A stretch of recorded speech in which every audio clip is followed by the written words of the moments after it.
I'm Billy S, welcome back to the channel. Today, you thought I was done with Tears of the Kingdom, but no, it's me, a goat ghost arm attached to my body, because today we're ranking Link's Zonai powers from worst to best.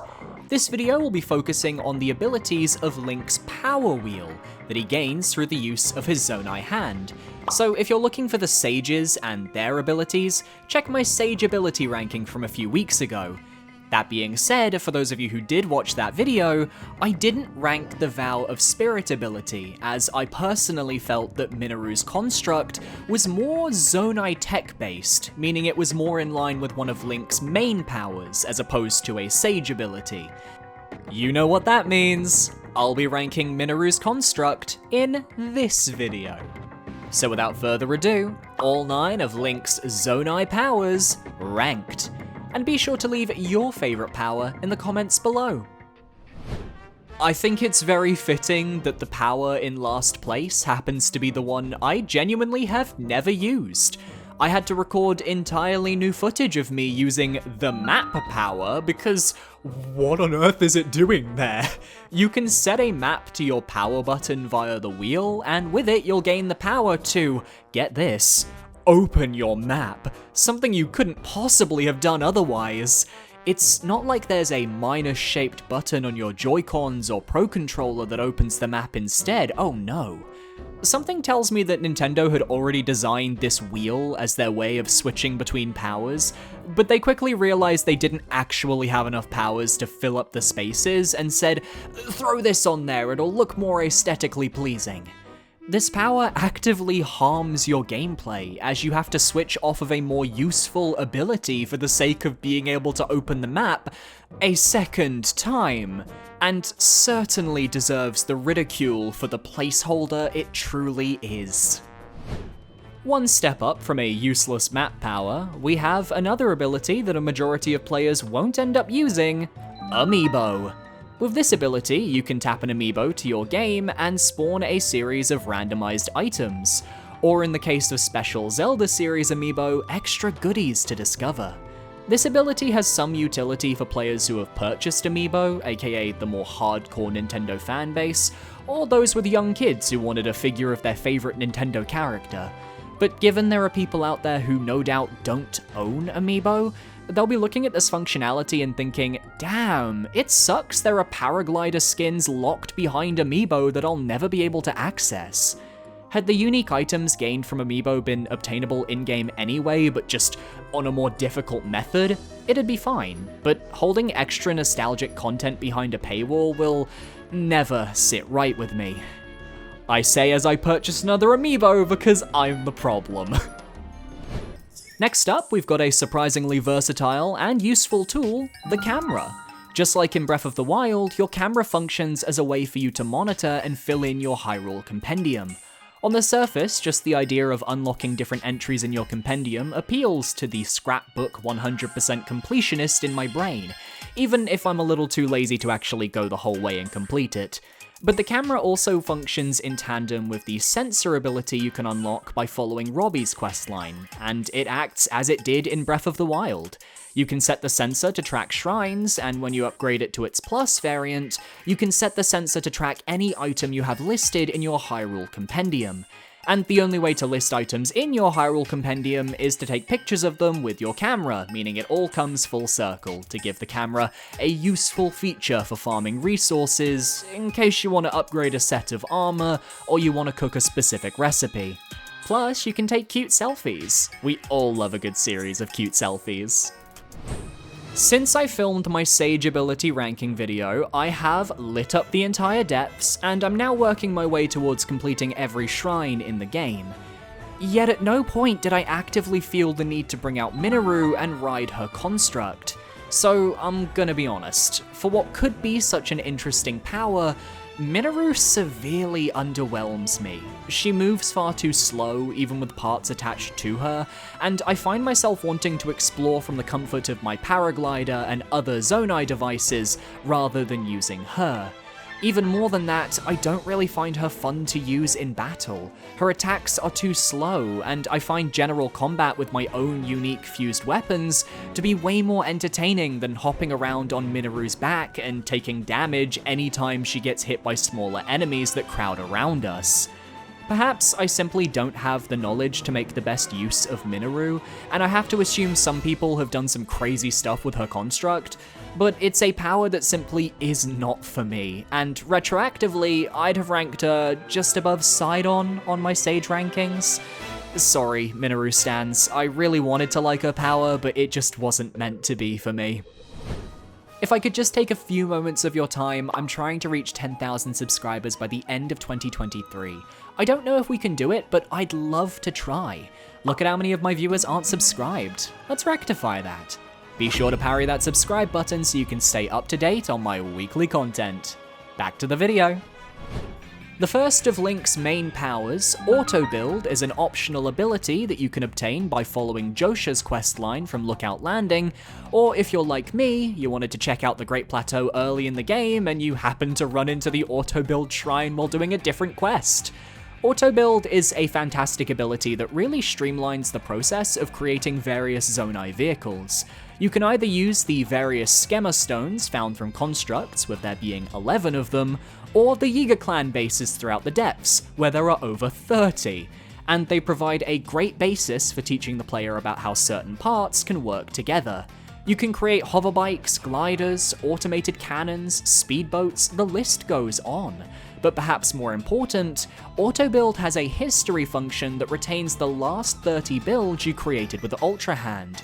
This means you can scroll back to whatever construct you built recently and recreate them. Even better, you can store 8 favorites that won't be deleted, so if you have a specific design that you use a ton, pop a favorite and you're golden. Building with Auto Build does use Zonite ore if you don't have all the needed parts, so as long as you've been mining in the depths, you basically have the freedom to recreate whatever you want. Just be aware that any replicated items created through Zonite can't be deattached, or they'll just break. So I'd always have a nice treasure trove of Zonite items to break out at any given time. Auto Build is extremely convenient, and I use the power far more than I thought I would. But as it builds off of the other abilities in Link's arsenal, it only feels right for it to be at the number 5 spot. When it comes to ranking Link's 4 main abilities, those obtained via the Great Sky Island, I can see any of them having a case to be made for being his best ability. All 4 have uses throughout the game, and they're some of the most inspired powers that we've seen in any game in a long time. But missing out on my top 3 is Ascend. The simplest of the 4 main powers, and the one that, while it certainly has utility throughout the game, just doesn't have the complexity of the other 3 powers. Ascend lets you, as the name suggests, ascend through solid matter.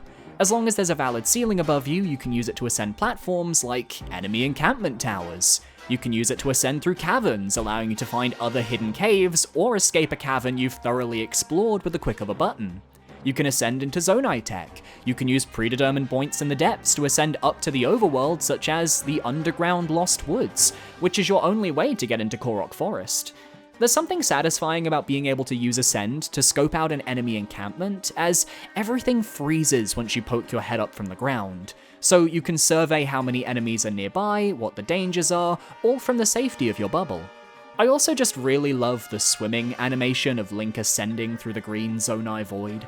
This, like the auto build ability, is just a convenient tool that makes exploration feel more seamless and smooth, and has a lot of practical value when it comes to the shrines.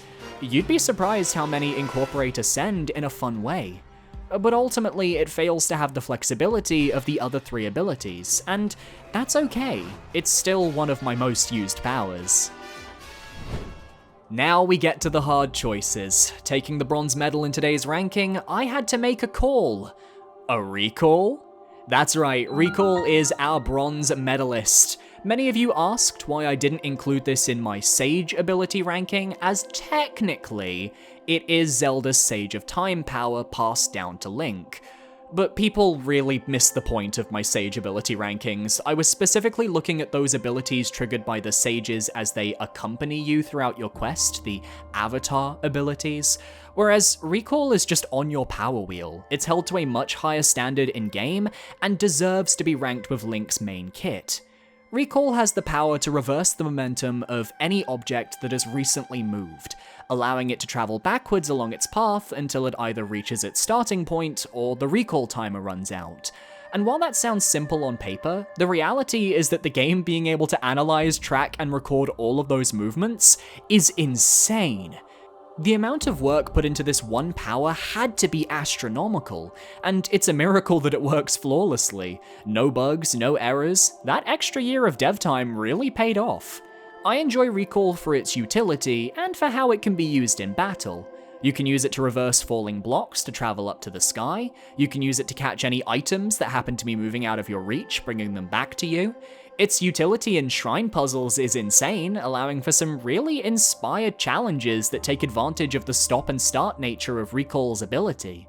One of my favorite things is when you're in a fight, maybe the enemy is attacking you with a projectile, and you just recall it, send it right back. It's like using the Force. I especially love in Flux Construct fights, using Recall to boost myself up to them when they're in their flying forms. There are so many utilities for Recall that I haven't thought up myself, but I know there are people more skilled than me doing that instead, so I salute you all. But it's my third place power because I feel the other two are the cores of Tears of the Kingdom's gameplay. The question is, which core gets the edge? Genuinely, I flip-flopped between my top two for days. Prior to writing this script, I'd been thinking about which power deserved the gold, and after much deliberation, my second place silver medal goes to Fuse. If there was one ability that I really think revamped how I feel about the combat system of these games, yeah, it's Fuse. Without it, I fear I'd have been burned out on another game with the Breath of the Wild durability system. Instead, the power scaling of Tears of the Kingdom is directly tied to fighting stronger enemies to obtain their parts, which can then be used to create even stronger weapons, feeding you into a combat loop that leaves you coming back for more. In Breath of the Wild, I'd skip enemy encampments entirely, and while that hasn't gone away for me in Tears of the Kingdom, I'm more interested in taking on more combat-centric areas with my variety of unique weapons.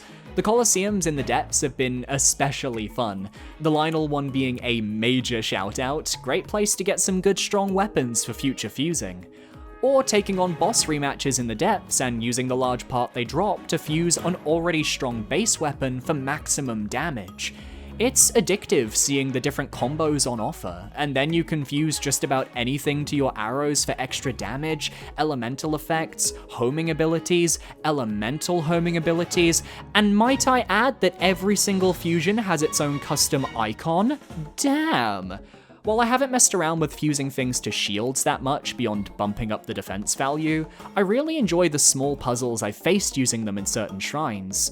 Without Fuse, this game loses half of its identity, and the combat becomes stale and boring. If anything, I wish more enemies in the game took advantage of Fuse. The Zonai captains can use it, but having monsters with tougher fused weapons could be pretty exciting too. I have nothing negative to say about this power, so let's just move on, shall we? After mulling it over for quite some time, it was clear that the best power in Link's arsenal, and nobody will disagree, is Ultra Hand. This ability is Tears of the Kingdom. You're able to craft and build your own structures and vehicles and weapons of mass destruction and so much more by simply sticking items together. Zonai devices can be combined with normal items, the environment, and what you can do with this system is insane. From making a very long bridge to cross a gap, to creating cars that are able to pull along a physics-based bridge that must have taken an age to code correctly. The physics engine of Breath of the Wild was insane with stasis and what people could do there, but the physics engine in Tears of the Kingdom is fucking unfathomable.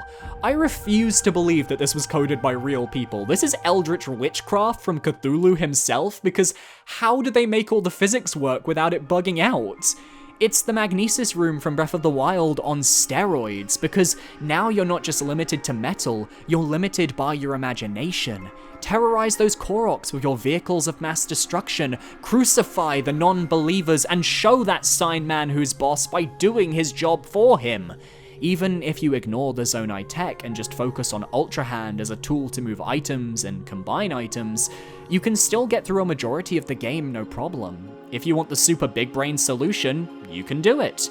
If you want a simple solution, you can do it. And once you see the Zonai tech at work in the Spirit Temple Construct Factory, I mean, come on now. There's a reason why Ultra Hand is causing video game developers to go absolutely feral in the best ways on Twitter. And there is absolutely no way this physics engine is ever being topped or replicated anytime soon. Ultra Hand has peaked creativity for the Zelda team, and I think their next game will have them going somewhere completely new, because how do you top this? It's a multi-purpose tool that truly exemplifies what Tears of the Kingdom was all about. Ultra Hand, you are deserving of my #1. Thank you so much for watching, guys. Which power is your favorite? And tell me some fun stories about your time in Tears of the Kingdom in the comments below. Be sure to parry that subscribe button for more weekly content. And my socials are on screen now. Feel free to follow where you feel comfortable. I recommend my Twitter, it's my only active social. I really need to edit that graphic when I come back from my holiday. A massive shout out to my patrons over on Patreon. You guys have supported me for another month, and I am so amazingly grateful. And I will see you guys next time for another video. Adios.